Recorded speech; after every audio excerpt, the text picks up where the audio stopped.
Aside from Y Combinator's stamp of approval, help in raising a higher valuation after YC, and then also the initial capital that they give you, what value did you gain from going through the program? Yeah, I think one thing that I start to suggest to every founder who asks me for advice is like, it's all a matter of how fast you're able to move.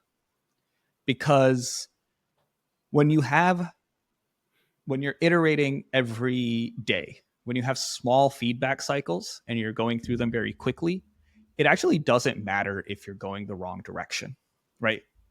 It only matters if you're going the wrong direction if it takes you a month to course correct, 2 months to course correct. But if you start going the wrong direction and, oh, 2 days later, you're like, oh, wait, I'm going the wrong direction, it's really easy to turn around. It doesn't cost you much, right? And I might have gotten lost in my like traffic metaphor there. I don't know. Um, so I think what Y Combinator, yes, they give you some initial funding. Yes, they give you the best platform in the world for fundraising after the program. But really what they give you is they surround you with like 100 other people who are doing the same crazy thing as you, which is quitting relatively steady jobs to take the biggest risk of your professional career. Um, and like they kind of normalize it. And then they normalize like moving really fast because it's really embarrassing because it's an in-person program. You're sitting down with them every week. You're seeing these people. And it's really embarrassing to see someone where you both started at the same point and then like they now have 200 customers when you have 20, right? That's like, at least for me and for many people, it makes them competitive instead of feeling like, oh, I could never do that. So I think that's really valuable. And then I think the other thing is the alumni community is generally like very willing to talk to you and just like be helpful because, you know, it's like being the alumni of any university or any other club, right? It's like, cool, you're here. We've kind of been through the same thing. Um, you're like, we know you're an interesting person that's going to have an interesting question. That's basically it. The competition part, I think, is a very interesting one I haven't heard before. But literally being surrounded by other high achieving people that we all quote unquote started at the same time, and we're all quote unquote trying to have the same objective of growth and scale and all this kind of stuff.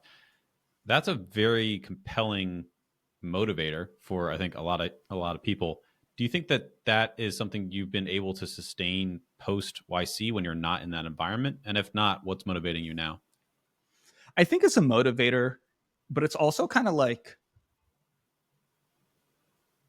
I think most people are like, they'll match the pace of what's around them, if that makes sense.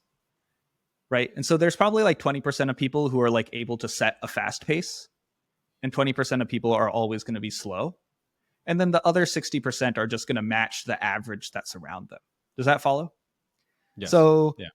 We're kind of a product of our environment yeah, often. exactly. And I think that actually applies in a lot of places. Like, I don't think iBanking associates, investment banking associates would do like 80 hours a week if like only one person was doing 80 hours a week. You know, actually 80 hours isn't like 120 hours a week, right? I don't think like people in medical school would be able to push through if it was isolating and only one person was going through it at a time.